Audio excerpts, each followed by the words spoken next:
the heart of the bustling city of Brighton, an initiative to help and inspire 16 to 25-year-olds to start their own business. From July 2016, young startup talent has been searching the area to find the most feasible ideas to compete for this year's prize fund. The Brighton area has revealed a wealth of entrepreneurial young talent. Tonight is no different.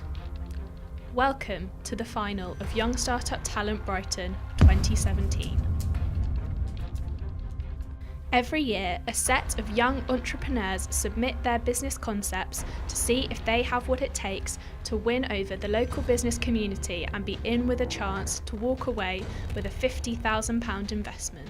Buried amongst the bustling streets of Brighton is a wealth of young talent just waiting to be discovered. This year, a team of leading business professionals gathered to find the young business talent in the area, in a bid to whittle Brighton's finest entrepreneurs down to its very best. Watching ideas grow into concrete business plans and learning who has what it takes to see it through. With the success of past Young Startup Talent winners and finalists rapidly flourishing among the business world of the South East over the past 7 years since its inception, this year is no different.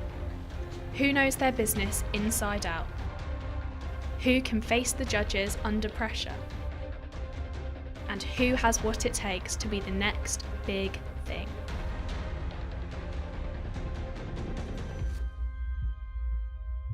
After visiting schools, colleges and universities within the area, the successful applicants attended the Young Startup Talent Speed Networking event. Held at the Quakers Friends Meeting House in the middle of the lanes in Brighton, the evening was set out to put the young entrepreneurs, all aged between 16 to 25, through their paces. In attendance were judges and sponsors from the local area who were keen to see the range of ideas to enter the process. Following on from the speed networking, 5 have been selected and are about to pitch in front of our Brighton judges. Making up the panel for 2017 includes Lorraine Nugent, Managing Director of Media Wordwaves and co-founder of Young Startup Talent. As well as being one of the founding partners for Young Startup Talent, Lorraine also heads up a leading public relations agency based in the heart of the South East. She has no shortage of expertise in media relations, having worked for a prominent leading newspaper group for 7 years, managing a business paper with strong links in both local and national media. Matt Turner, CEO of the Creative Group and co-founder of Young Startup Talent. At just 20 years old, Matt started his own business, which has since led him to winning a number of awards, including Young Entrepreneur of the Year and Business Person of the Year at the Gatwick Diamond Business Awards. This entrepreneurial spirit inspired Matt to become one of the founding partners of Young Startup Talent, with a view to encourage and motivate young entrepreneurs to start their own businesses. On top of this, Matt is also CEO of his own group of companies, the Creative Group. Anna Christie, CEO of Sussex Chamber of Commerce. Anna Christie has substantial business experience both in the UK and internationally. Her career began in aviation, working both at Gatwick and Heathrow airports before progressing into hospitality for Marriott and Whitbread hotels, and subsequently managing the London Aquarium.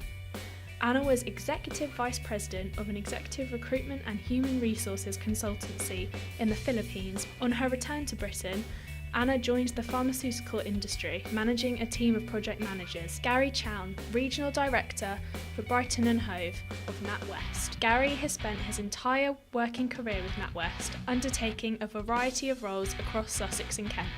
Predominantly, Gary has specialised in the SME customer space and spent time as a relationship manager looking after start-up and small businesses before joining the commercial banking segment, looking after businesses in the £2 million to £25 million turnover bracket. Dan Simpson, partner at Hartley Fowler LLP. Dan is a partner in Hartley Fowler and is based at the firm's Brighton office. Dan advises a wide range of business clients of different sizes across a broad spectrum of industry sectors. Dan is delighted to be working in partnership with Young Startup Talent, and he and his team at Hartley Fowler have the energy and experience required to guide new businesses through those difficult early years. Rob Nunn, President of Future Capital LP. At just 22 years old, Rob is in charge of 2 thriving groups of companies and has recently joined the young startup talent team as strategic director. Rob is not only well known, but also well respected within his industry, which is focused around investing and growing businesses to help them reach their full potential.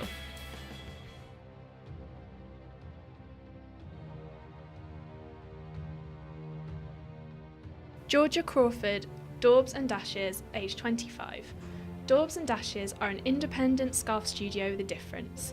Working from their Brighton workshop, each organic, fair trade silk scarf is hand-painted with original artwork, creating a beautifully unique accessory. With each scarf depicting an entire landscape image inspired by vast landscapes and the ever-changing British weather, Daubs Dashes creates works of art you can wear, wash and enjoy. Good evening everyone, thank you for having me here today. My name is Georgia and I run Daubs Dashes, an independent scarf studio with a difference.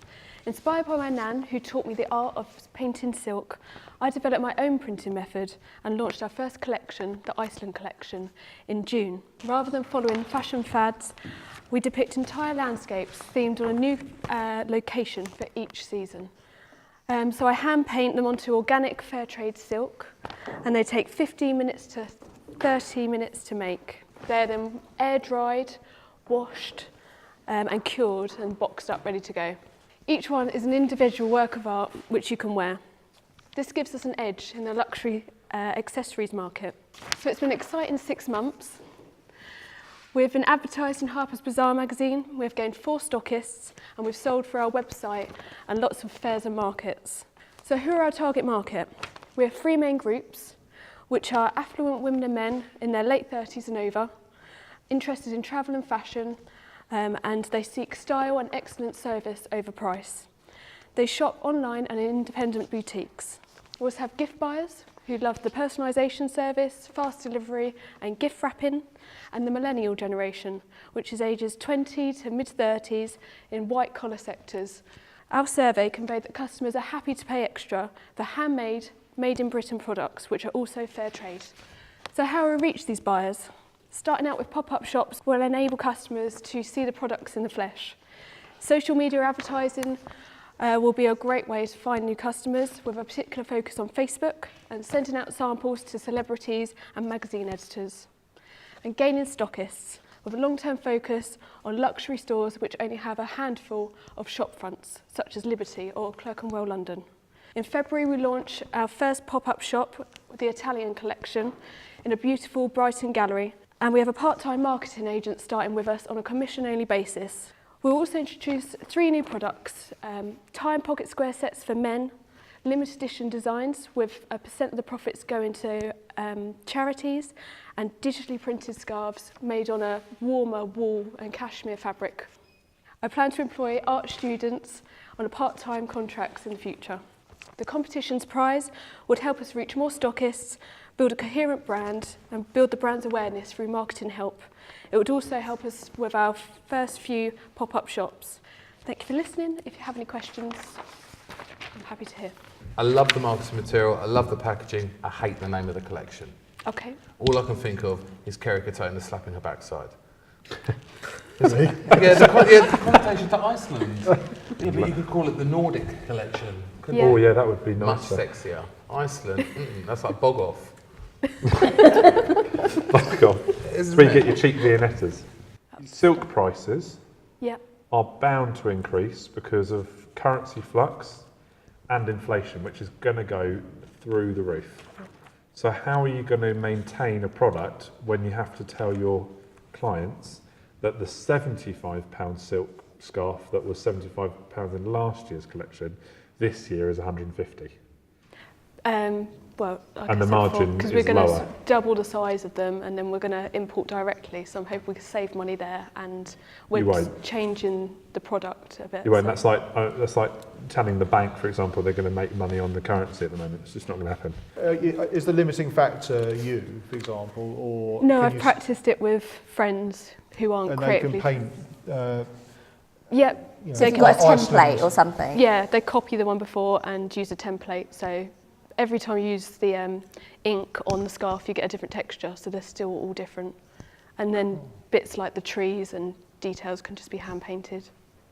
And you said about personalising these as well, didn't you? In terms of what was that? What personalised to the individual? What, their name on it, or? Yeah, we have these little wooden stamps, and you can just stamp names or messages. It's a nice Or product. Yeah. I like the packaging. Yeah. And I like the fact that you've put handmade in Britain and inspired by the world. And I'm just thinking that does open up for international trade and things like Hugely. that. Have you looked at, so predominantly your sales, like you said you had quite a good December, Yeah. were they from retailers or were they online? mainly online. And where were those customers coming from? Were they from Britain or were they from outside? They were all in Britain. I've only sold 2 abroad, which was to America. Okay. But I haven't really advertised, abroad or anywhere really. So Yeah, because I think that could be something worth exploring. yeah, The key thing, I guess, is scaling this up, isn't it, in terms of productivity? You said about getting Yeah. other people in to help. Well, that's the key challenge for you, isn't it, to keep the quality there, but get the production up? yeah, I think that's what you've got to focus on, because you need to, if there's a market there, it's a lovely product, you need to get them well, out I the door, thought we can don't you? do that. That's You going to be the mentioned key there's challenge. an Italy collection. That's the next one. Yeah, How's that going to differ from? Is it kind of Mediterranean kind of colours? it's going to be a lot brighter and a lot more varied colours. So Right. when people are choosing, it's more like, oh, I fancy a pink one, and there's that one available, rather than the ones I've done so far are very blue and green altogether. There will also only be 6 in the collection, and then we're going to do limited edition ones throughout the year. Cool. Thank Well you, done. well Thank you done. very much. Thank Are these you. for us to keep? No. No. George LENGYEL of Hubbub, aged 23. Hubbub is a revolutionary social network and app that connects people at events, venues and other locations known as hubs. People can download the application to interact with others in the same hub, sharing pictures, making posts, winning badges, climbing leaderboards and even purchasing items from on-site vendors. Their clients already include the likes of Accor Hotels, Abyss, Brighton's Big Screen, IMEX Group and many others who are using Hubbub across their establishments and events. Hubbub strongly believes that the best moments are the ones shared with the people around us, and their application allows you to do just this. I believe the best moments are shared with people around us. Now, imagine you're going to an event or a venue or festival and you've got a social space where you can meet other people who are going there, share content with them, listen to the artist or performer before the event even happens. Then once you're at the event, you can connect with the other people who are there, breaking the ice and increasing your overall event experience. And then long after the event ends, you still have that space to talk to other people who are there and enjoy the remnants of what's left of the event. Now that is what Hubbub does. Hubbub connects people who are physically in the same location, venue, building or festival and ensures that everyone has a great time. The way the business works is we provide the platform as a service to events and venues such as gigs, festivals, football stadiums and airports, train stations, and they can increase their on-site customer experience as well as increasing revenue through a few different methods. So one of the revenue streams that our partners can achieve is pushing location-specific offers and deals directly to their customers' phones when they're on the premises. So these can be flash deals. If you're at a football game, the stadium can send you a deal saying 2 for 1 on hot dogs for the next 10 minutes if you order through your app. Now, the payment happens on the app, and then the stadium's made money, you've saved money, and so that's a great experience all round. So I started the business as part of my dissertation when I was in university. So it's a new piece of technology that I created myself. And when I left university, I entered Startup Sussex, and we were a winner of there, so we were awarded prize money. Then my co-founder Rohit joined the business 7 months ago, and his background is in events and festival management, so he had a great sort of background on the needs of events and festivals and venues, so he's ideal for our business. The roadmap for the next few months for us, we're building up towards the summer festival, so we're currently striking partnerships with Brighton Fringe, Great Escape and the Brighton Festival, and we're selling them the app as a service so they can increase the festival experience for people who go there. They can push offers and deals directly to people's phones when they're sitting in one of their venues, and they can gather data about the people, so where they go in Brighton, where these people live, what they spend their money on, which is incredibly difficult data for them to obtain currently. So it'd be great to sort of get your feedback on my pitch, and I'd love to take any questions that you have about me and the business. Okay, great. And you've got, on your presentation, I just want you to quantify it, you've got a potential of 3.2 billion named locations that you could go into. What would you classify a named location? So a named location is a venue where the app can identify you. So the Friends Meeting House is one venue. If you open the app now, you're connected with anyone who's in this building. Likewise, if you go to the Amex Stadium, that's another venue. So 3.2 billion opportunities for me to connect with people. Yeah, yeah. What are the risks in terms of people's safety and security? I'm thinking about 14 and 15-year-olds that check into schools and check into places. Yeah. And then I sit outside and I check in as well. And then all of a sudden I can communicate to an audience I shouldn't really be talking to. Yeah. So, okay, that's a really good question. So you have to physically be in the location to be able to interact with the people who are there. But how does it know? So it uses geofencing me technology. being here and 20 feet the other side of the door. Geofencing. Oh. It's Yeah. literally like you put a virtual fence up. It's literally, it will say X amount of yards from the front door. Sometimes it will be, I know the geoscope will look at the building, know the exact blueprint, and only allow you to have access within inside the blueprint of the building. Yeah. That's correct, isn't it? Yeah, yeah. Can I just clarify, you've developed the app, haven't you, already, partly? Yeah, yeah. So what is it, so you've got these other 4 developers further developing? Yeah, yeah. And then it's kind of like, I think you say somewhere in your business plan about then there'll be another, you'll need more finance further down the line. How does that work? So you know the business, like the business curve, curve where you've got the sort of the idea conception stage, then the proof stage, and then the growth stage. So at the moment we're past the idea stage. We've got sort of the MVP that does the job, but it does it in a very basic way. Yeah. So we've got our initial funding. So now this is about the proof stage. Is there anybody else developing something similar to this at the moment that you're aware of that could be on the same path as you at the moment? So in terms of, the closest competitors are location-based social apps, but the way they work, they just say, okay, I'm sitting here in this city, someone over there is 1.5 miles away from me, I'll connect you two together, and they always fail, like without a doubt. I read about a new one that's come along and it's like, oh, okay, it hasn't done anything different, it's gonna go down meet the same end. And the reason for that is, when you're just connected with random people that are just sort of near you, you don't share anything in common with them, so you have nothing to talk about. But it's different. You're more focused on the event, so people are actually in the same room building, so you can go and connect. Yeah, exactly, Actually, exactly. okay. Yeah. Are you thinking about launching it in India, like as a sort of next step, go to Mumbai thing? Because that city would be ideal for that. I love that city. In terms of the proximity to things, understanding where you are, it would take a lot of the cultural, because it's so busy. There's so much going on. It would be really good to have that there. It's almost better placed there. Yeah. To start. Does it make sense? Yeah, yeah. I mean, yeah, it's funny you should say that because we do get that quite a lot, especially people who are from India all say, you've got to go in India, you've got to try out there. You really do. Even if you like Calcutta, Mumbai, Chennai and New Delhi, and you just kept at those 4, that would be a really good test bed. Yeah, interesting. Okay. Yeah, that's a really good idea. Yeah. Okay, thank Good. you. Thank you, George. Yeah. Well done. Thank you. Thanks, George. Great. ARDIE, YILINKOU, GABRIEL, MEIDT and Junior KASSIM of TalentBookr, all aged 21. TalentBookr is the first digital booking agent in the UK market. The TalentBookr website allows upcoming artists and creatives the opportunity to upload their profile to build their network and receive more bookings.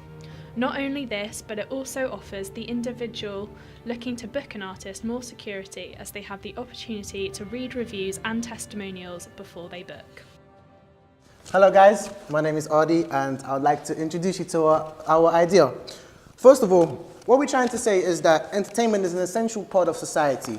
Entertainment is one of the 4 or 5 cultural pillars of society, therefore it will always be around. We've managed to see common problems in the industry from our previous venture, like unreliable entertainers, not getting paid or charged the agreed price, and finding the right acts for a specific event. Out of 300 surveys, our primary market research has shown that 81% of entertainers get their bookings through social media. 100% of artists would like to see the organizer's profile before accepting a request. 95% of those artists said they'll recommend our platform. So, how could we solve these ongoing problems? TalentBookr, bringing live back to the live entertainment industry. You're probably wondering what TalentBookr is. Improving security and trustworthiness is the main area that needs improvement, and our solution for it is very, very simple. TalentBookr's review and rating system. We believe that every single entertainer, regardless of age or Instagram following, is entitled to the same fair treatment. After all, we all had to start somewhere. Our unique selling point is that TalentBookr is a free platform and only charges commission upon each transaction. Our platform allows users to set their own booking fee and hold on to a much greater income percentage in comparison to mainstream booking agents. We have provided some screenshots of our prototype web and application forms in your booklets in front of you. In 5 years' time, we see TalentBookr as a £1 million business and a go-to event platform for individuals and commercial organisers as well as the booking management service for professional entertainers. We are planning to raise additional funds through avenues such as Virgin Startup. We are looking to launch our beta website in the summer, and we're looking to expand internationally. Innovating our business, creating an app format for our website, and creating a video platform for our entertainers to showcase their talent, and many more. TalentBookr is not only aiming at established artists. TalentBookr is looking after the next generation of artists. It's about the future of today. Thank you very much. The thing that worried me was the fact that you said that you're going to have a money-back guarantee. Okay. Because one, who's going to underwrite it? Two, on what stipulation are you going to have that money-back guarantee?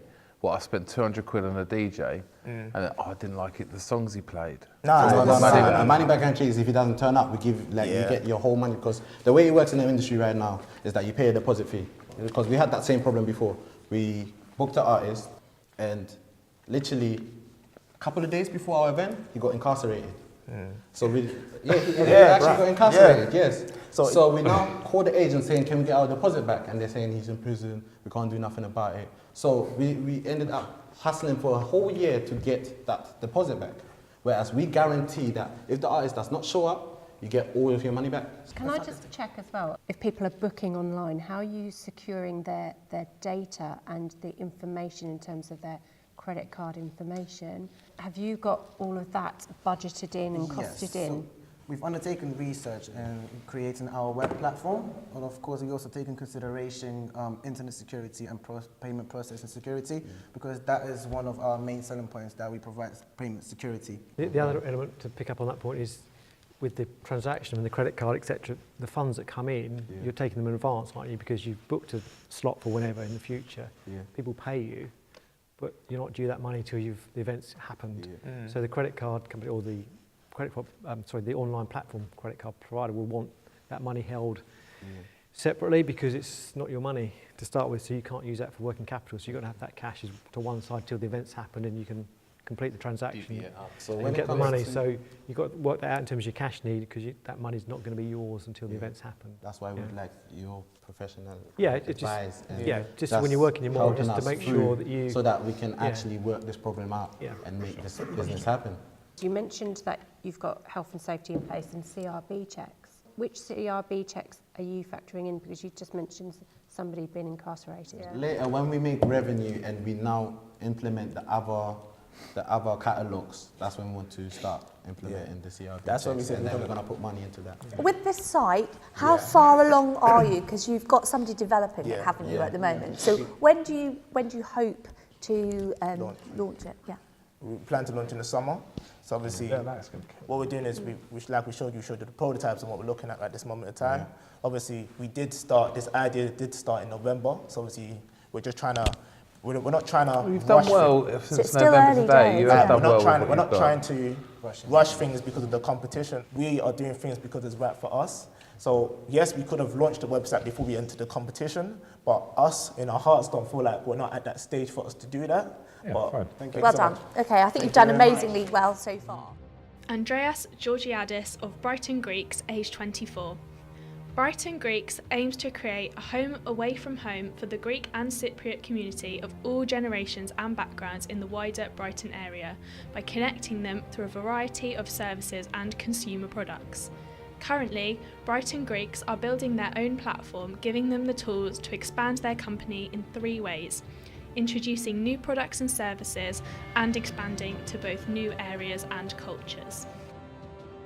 Hi everyone, my name is ANDREAS GEORGIADES and I'm the co-founder of Brighton Greeks. So I wanted to begin by saying that as human beings, we all have an innate desire to belong and to connect, to share and to feel like we are part of a group, a part of a community. So we realized that there's a gap in the market for an organization to come and join this disjointment that occurs within communities by bringing together the different backgrounds, the different age groups, and creating that strong sense of community and belonging. I can tell you from personal experience, when I first arrived in Brighton, I felt like a fish out of water. I didn't really meet anybody that I connected with. I couldn't really find any people of my own cultural background, and I just felt a bit lost. And that's when I decided to start the Greek Society at the University of Sussex. I thought, hey, I'm sure that other Greeks and Cypriots, I might be feeling exactly the same way as I am. I'm being away from home, feeling a little bit homesick. So that's how it all started. So with the Hellenic Society, we created some events and some activities. But I soon realized that we were only catering towards the student market. So that's how the idea of Brighton Greeks came about. Now, Brighton Greeks' mission statement is to create a home away from home. And we achieve this by connecting the Greek and Cypriot diaspora in the wider Brighton area. We organize events, cultural activities, entertainment nights, and we also offer support and advice for problems that may come up in the community. We're building a philanthropic business model because we believe in giving back to the community.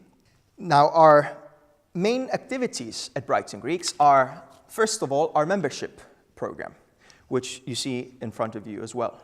Now, our membership program gives our members different perks and discounts all over the UK, mainly in Brighton, but we're expanding that program as well to both Cyprus and Greece.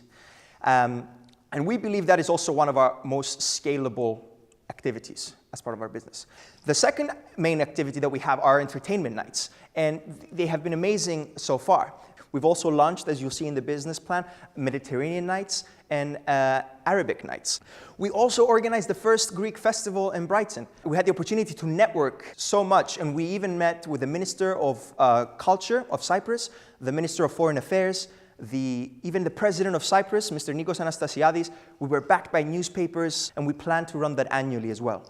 Brighton Greeks is only a small part of what we plan to do in the next few years. And we plan to expand in 3 different dimensions. The first one is by expanding our activities, products, and services.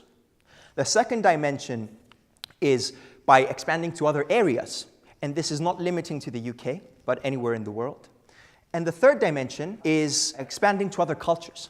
We plan on creating an umbrella company that houses all of the areas that we expand to. And this umbrella company would be called Communities Everywhere. Thank you very much, and I look forward to answering any of your questions.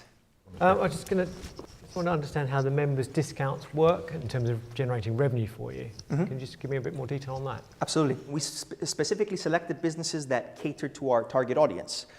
So it's all about adding value to our members. Now, we charge an annual subscription, which will incrementally increase. That's the Hercules card. Now, we will soon also be launching the Zeus card, which will be giving even more perks to our members. And we're still in the process of designing what the exclusivities the Zeus membership card will hold. But we also make money from the business partnerships. All our business partners pay us a fee so they can join our membership program. I mean, part of me is wondering why 2 memberships. I assume that the Zeus membership might get me a better deal at a restaurant. The money that you pay for that, it would almost be more beneficial for you to have 2 different memberships for 2 very different functionalities. Absolutely. That is the idea behind it, the Zeus, adding those extra perks and charging So the Zeus will have everything the Hercules has, plus extra. Yeah. Also, just picking up on the expansion, your expansion plans and your vision for the future. Yes. Because you said that you want to go into different areas and other cultures, but you also identified in your SWOT analysis under threats that Brexit could affect your market growth. Absolutely. So how will that impact your vision in terms of your expansion? People will never stop going to other countries and moving to other countries and working in other countries, so communities will always exist. Now, whether that number might slightly increase, sure, it might as well be, but a shrinking market doesn't mean that a business can't be successful. You mentioned that it was a philanthropic operation, essentially, which suggests that you're not going to be making a profit. You're going to be ploughing money back into the activities. So a lot of what we do, we give back, and I'll give you a very simple example. At the Greek festival, we also said that we were going to give some money for 2 scholarships for a Greek and Cypriot that is in financial need, that is probably having difficulty, perhaps paying for their studies, for their housing, and that's us giving back. Good for you. And we do that through all our activities. Thank you very much. Jack Maddalena of VR Drop and Share, aged 19. VR Drop and Share is a free virtual reality platform where you can upload your 360-degree photos, allowing you to create your own VR experience. Not only this, you can invite others to join you, enabling 2 or more people to share the platform at the same time, something that has not yet been done before. This technology could therefore be used in an endless number of industries, not just for gaming. For example, estate agents can now sell a home to anyone in the world through a VR tour, or customers can book a holiday in a city they have never been to through experiencing it by VR first. Virtuality has the potential to be a £40 billion market. However, it won't reach this target for 4 main reasons. 1, it's expensive for the average person, costing anything from £1,000 to £2,000 for the average hardware and software. 2, a corporate will have to pay anywhere from £8,000 to £20,000 plus to have a virtuality app that they can give to their customers so they can experience a virtuality experience. 3, if I have a virtuality headset on, you can't see what I'm looking at. So how's a salesman supposed to sell to me if they don't know what I'm looking at? 4, there's no integration into social media, so there's no effective way to actually pump it out through to their customers. I'm Jack from VR Drop and Share, and I solve all of these problems. VR Drop and Share is a free to use platform. We can upload 360-degree photos to create your own unique virtuality experience. You'll be able to share this virtuality experience via a link. If you click that link on a mobile phone, it will automatically download the app and upload the content so you can view it. If you share this link with anyone else, it'll act like an invite and invite that person into the same virtuality experience with you. So you can communicate together through the app, and you can be at different locations all around the world, but still be in the same virtuality experience. This will be the first of the market with something with mobile. We have endless industries we can tap into. For an example, a real estate agent can now sell a home in a virtuality space to anyone located around the world. So you're probably thinking, how on earth am I going to make any money on a free-to-use platform? We've got 3 ways of doing it. 1, there'll be a small banner ad within the app to cover distribution costs of the content and make a very small margin on top of it. 2, we're going to build up subscription fees exactly what the consumer wants, so supply and demand. So if the consumer wants more than 5 people in a virtuality space at once, we'll build a small subscription fee that they'll have to pay each month to have that to happen. If a business wanted their logo to come up for the virtuality experience, they'll be able to do exactly the same thing. If they wanted to have more than 7 photos that have a bigger virtuality experience, they will need to pay a small subscription fee. There's many ways we can make money with a subscription fee model. If you've got any questions, please let me know. Where have you got to in terms of the development then? Is this ready for... So yesterday I can demonstrate it to people. So the meeting I had this morning, I actually demonstrated it to them. We've got to clear up some things and then we'll start beta testing. So then we've got everything working where you can upload 360 photos all the way to the end experience. So you've put in your cash flow forecast, £200,000 investment by March. Mm-hmm. So is that out of all the discussions you've been having? Yes, so at the moment we're putting our pitch deck together. We've actually got communications with 2 different people that seem interested. It's just talks at the moment, no one's actually offered anything. But we're looking to actually get something roughly in March to progress things to go move forwards. Because that will bring us, we actually do get the investment. What our organic growth in 3 years is, we can do that all in year 1.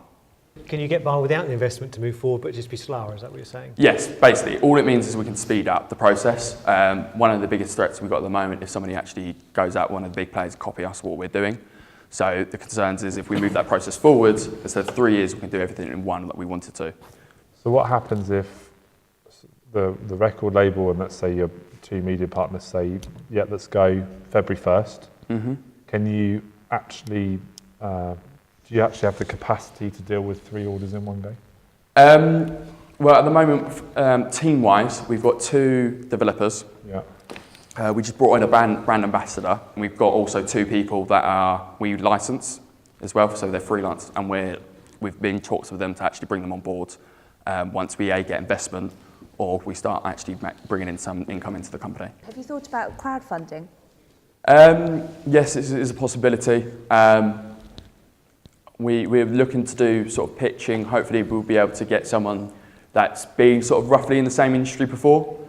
That's one of the reasons we're kind of looking for it, because setting up a subscription model, maybe someone who's got a bit of knowledge of that can help on give us some pointers. Do you think a VR networking event would work? The app allows it, so you don't actually have to have a virtual reality headset. You can view it as Facebook or whatever. It's not virtual reality if you haven't got a headset.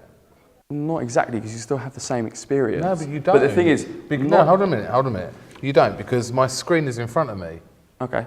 That's not virtual reality, that's flat. Virtual reality is the whole experience, the immersive experience around me, and I'm not ever going to get that unless I pick my bloody monitor up and take it around with me. It's not going to work. It's not going to work. The reason why we've done that is because at the moment not everyone's catered to everyone's needs. Then they're not your customers, that's what we've done. They're not your customers. The idea of the platform is to appeal to a mass audience. No matter you're geeky or if you've got no experience, if you've got a virtual reality headset, you don't have a virtual headset. Corporates want to hit as many people as they can with marketing. At the moment, you've got something really, really special that nobody else is doing at the moment. Okay. So selling into corporates is just, it's like pushing water uphill with a rake. Okay. It really is. Cool. Okay. All right. Okay. Thank you, Jack. As we draw closer to the end of a fantastic year within Brighton, the judges have to make the difficult decision of selecting just one entrepreneur who will walk away with the prize fund of business products and services. Young Startup Talent would like to thank all of the sponsors and supporters for their support and look forward to working with the next set of entrepreneurs in 2017. All of those who have made it through the process have the support and business network to make their business a success. We look forward to keeping in contact and up to date with their progress as they grow throughout the year. To find out more about Young Startup Talent, the sponsors involved, and to follow the progress of entrepreneurs past and present, visit youngstartuptalent.co.uk.